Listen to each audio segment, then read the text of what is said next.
هغه ورځ کور نه راووتم، یو سړی ولاړ دی، دا کمیس یې دې ځای کې داسې شلېدلی. څه دي ماما؟ ویلې جامې مې نشته. نو مال څه وکړم؟ ویل دا ستا جامې مې ډېرې خوښې. سړی هم غټ و، دا ستا جامې مې ډېرې خوښې. مال ښه؟ ویلې و. بس کور ته ننوتم او 2 جوړې مې ورته دا خپلې راواغستې او وله مې ورکې داسې مې وکتې. مال یو ځل یا 2 ځل به وینځلی شوي، معافي راته کوه، پوره نوې نه دي. ویل معافي څه کوې، زما دا تندی سب. ویل نن نه زه بجلیګر ملا شوم او په یو منډه لاړم. پرون مې چې ولیدو نو اغوستې وې، نو زه یې لرې نه ولیدم، نو ویې خندل. نو ما ته ویې چې مبارک شه. ایمان خو دې ته وایي چې د خولې نه یې وباسي او بل له یې ورکړي. د خولې نه مونږ د خولې نه بس ته د جمعې په شپه زما جومات ته راشه چې دا فاتحه راغلي او زه ورته ناست یم او ته ووایه چې زه وږیم چې 10 خښتې دې ولم که نه.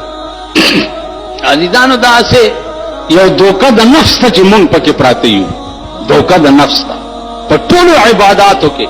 هغه عبادت خدای ته ډېر نږدې دی، هغه عبادت چې په کوم دی دا ځای درد کوي او بل له یې ورکړي. دا ځای او دا ځای په څه شي درد کوي؟ په دولت. دا ځای دې په درد کوي او بل له یې ورکړي. نن زما خبرې خو تاسو ته ټوکې ښکاري. خو یو بزرګ د بل بزرګ په قبر تېرېده، ورته ویې سال دی، پاس نه څه د حال پوښتنې کوي چې لاندې راشي پته به درته ولګي. پاس نه څه پوښتنې. هغه ورځ یو سړي لاره کې ولیدم، ما ته ویې جي پلار مې مړ شوی دی، ډېره ډېره دوا ورته کوه. مال یې ښه. ویل نه که نه ډېره ډېره دوا ورته کوه. مال ته غم مه کوه.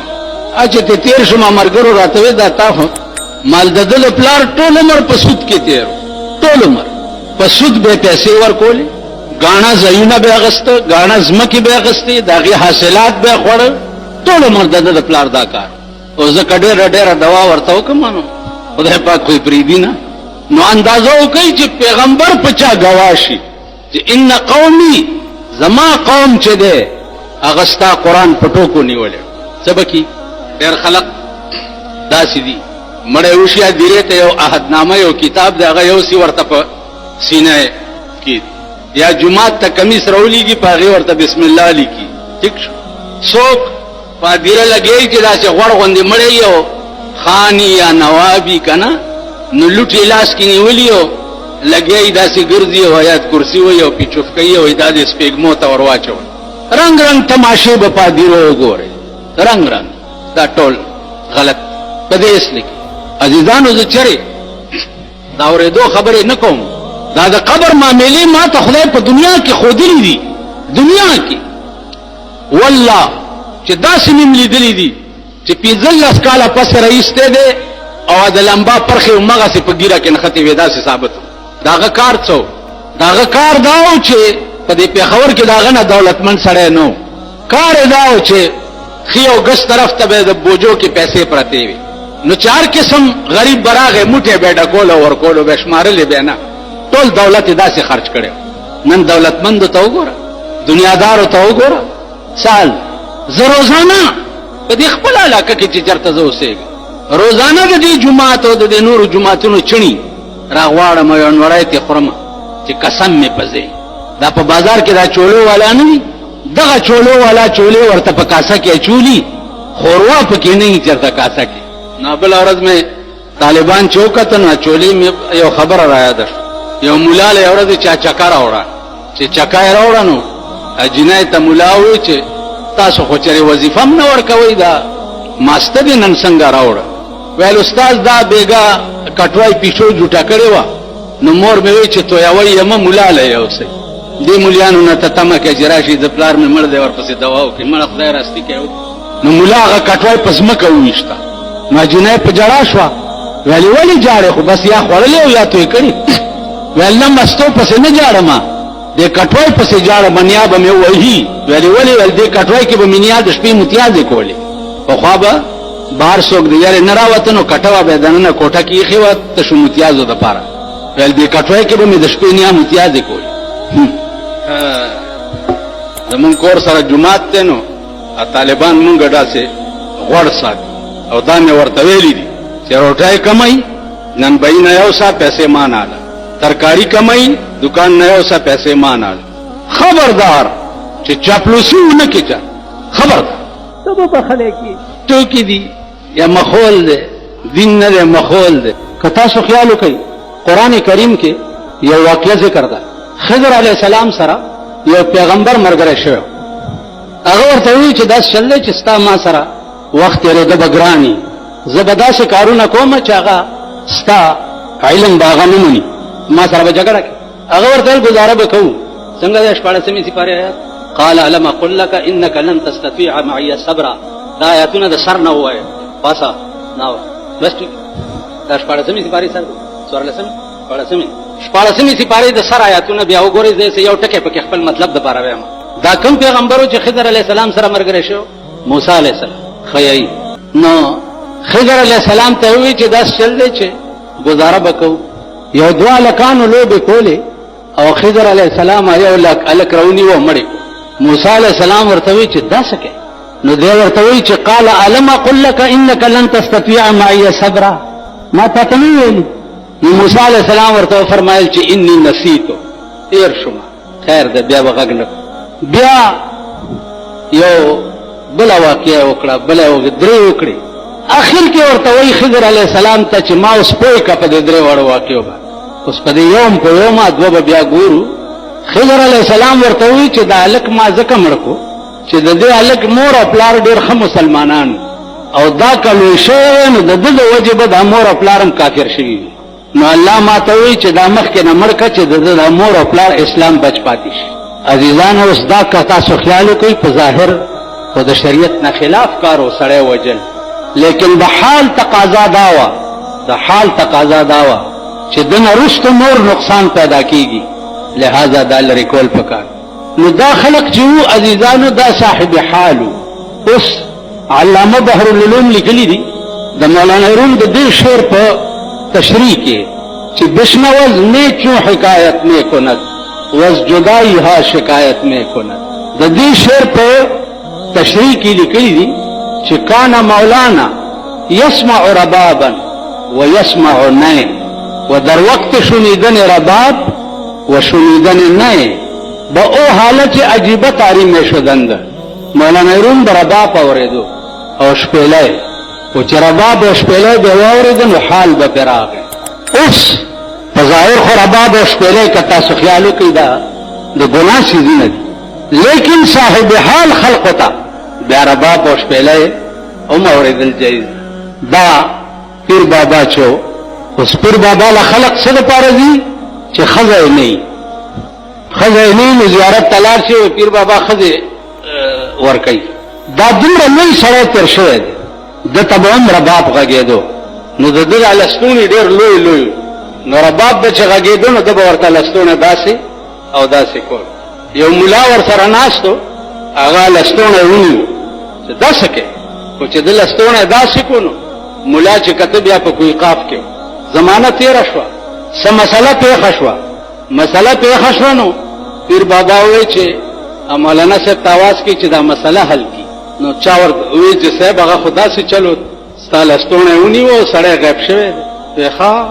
وی ښه ده که نه تاسو هغه سړي ته آواز کوي چې سړی راغی رباب له اطلانګ ورکو، په پیر بابا بیا حال راغی. چې حال پې راغی نو چې لستوڼی داسې او داسې کو، لستوڼی بیا د کوی قاف غر سره داسې د ملا مخې ته پرېوت. هغه چې وکته چې دا خو زما د پیر لستوڼی دی نو نه یو، خو چې داسې کو نو بیا دلته دا کرامت و. په دې کې به دا اوسني مونږ غوندې خسکیان چې پیدا دي که نه، دا خبره چې واوري نو تاسو رباب او کوی کاف نه دلته او فلانې، نو تاسو ورسره باس مه کوئ، ورته کټک پت کې راځه بجلیګر ملا ته ما له را مخامخ کوئ. کرامت وایي خرق العادت ته، خلاف عادت چې د ولي په کار لاس کم شی صادر شي دې ته کرامت وایي. شرقاید وګورئ چې د کرامت څه باسې کړی دی چې کرامت څه شي ته وایي. یو معجزه ده، معجزه څه شي ته وایي. نو خبرې د هر چا د اورېدو قابل هم نه وي. اوس د دې مطلب دا نه دی چې هر سړی د ځان ته رباب غږوي او لستوڼی د ورته خوځوي. مونږ خلک چې رباب او شپېلی اورو نو مونږ کې شیطان نه نوځي. دا اولیاء الله او صاحب حال خلقو دپاره دي، تا او ما دپاره نه دي. بیا دا د صاحب دل خلقو دپاره دي. ځکه شیخ سادي صاحب وایي چې گر تو سنگ خار مرمر شوی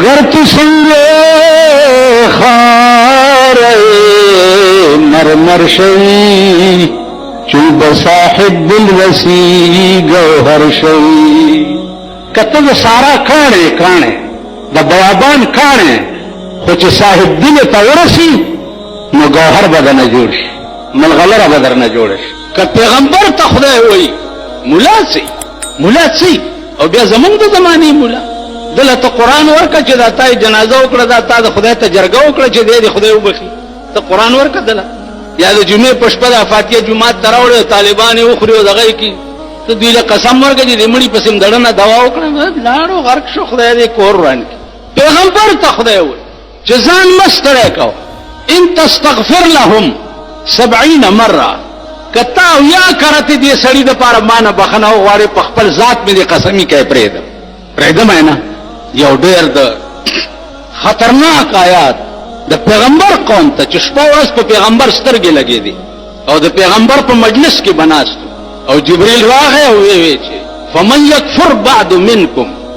یکفر بعد منکم فإنی اعذبه عذابا لا اعذبه احدا من العالمین کدینا پس امرانے اوکو دس عذاب بدر کم چه پخپل خدای کی میچال نہیں ورکڑے دینا خطرناک آیات پا قرآن کے بل نشتا دس عذاب بدر کم چه پخپل خدای کی میچال نہیں ورکڑے عزیزان ہر وقت دا خدای نہ یرے گے نن ټول ملک گورا دا خدای دا قہر پا لپیٹ کے دے پینڈائیو گورا بارانونو بیڑا تباکڑا پنجاب گورا آئندہ با سبزے او غلے او بیوی ټول تباشو ہزاروں گورا دویم زل دے چی پی تندر را غردی گی 50 پکی پرونم مردی باران لا سکے ور سردا سے قہر رو غردی چی ثابت غر رو چت کی پا قومی ورولی غر دا دی غرون متعلق خطا تا خدای وینی دی کر القارعة ما القارعة وما ادراکا ما القارعة یوم یکون الناس کالفراش المبسوس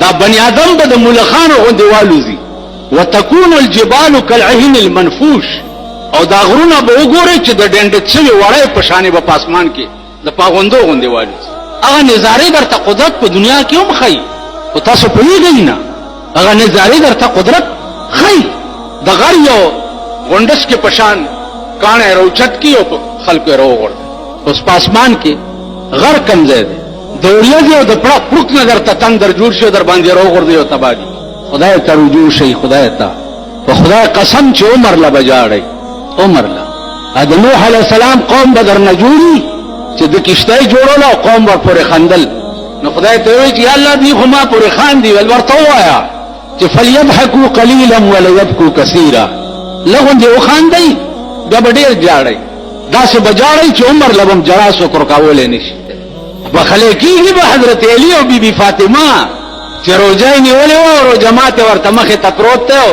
بار چا आवाज وکړ چې دوه کسې یو دواړه وګي ډېر سخت ټول رو جماعت اوچت کو بار یو هغه ته ور درې ورځې روزنی ونه او درې ورځې ور سره دا چلوش درې شپه درې ورځې خزا او خاوند دواړه نهر دي قران راغی یوفون بالنذر ويخافون يوما كان شره مستطيرا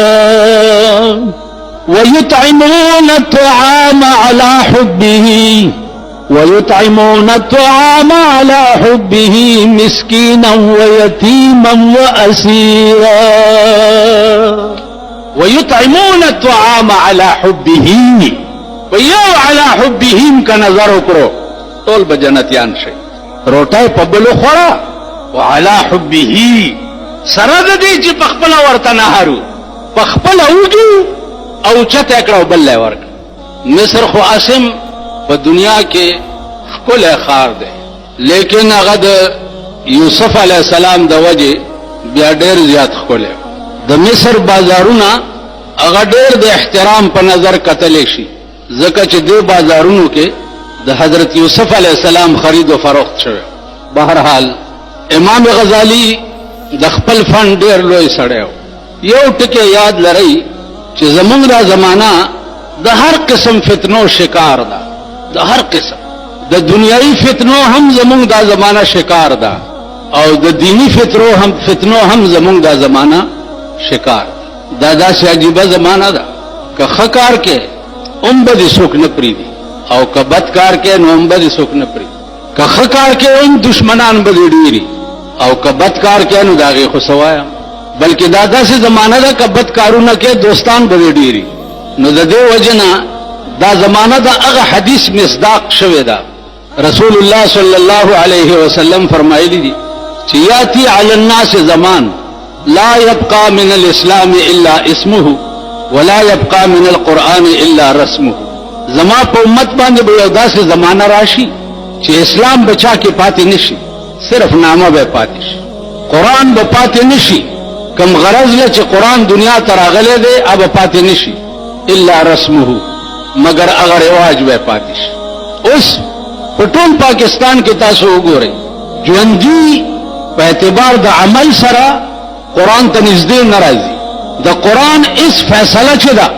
هغه په ځان نه حاوي کوي او چې مړی پکې وشي نو بیا قرآن رایاد شي دا د زیارت د ورځې ختم دی او دا د جمعې ختم دی او دا لسمه ده او دا څلوېښتمه ده او دا کال دی او دا ختم دی او دا پلانې دی او دا پلانې اوس په دې ما پوه کوي چې لا يبقى من القرآن الا رسمه دا بعینه مغه شی دی کنه دی چې مړی درکې وشي نو مړی په قرآن بخې دی مړی په ژوندم چېرته قرآن ته نږدې راغلی نو د مرګ نه وروسته به دا قرآن دی مړي ته نږدې ورشي قرآن کې راځي څنګه د هغه آیات چې په قیامت کې به قرآن دعوه وکړي چې ستا د بندګانو ستا د امت زه په ټوکو او لوبو نیولی وم کوم آیات دی ټیک شو وقال الرسول یا رب ان قوم اتخذوا هذا القرآن الا مهجورا پیغمبر به دعوه وکړي چې پروردګاره زما دا قوم چې دی لاستا قرآن چې دی په ټوکو او لوبو نیولی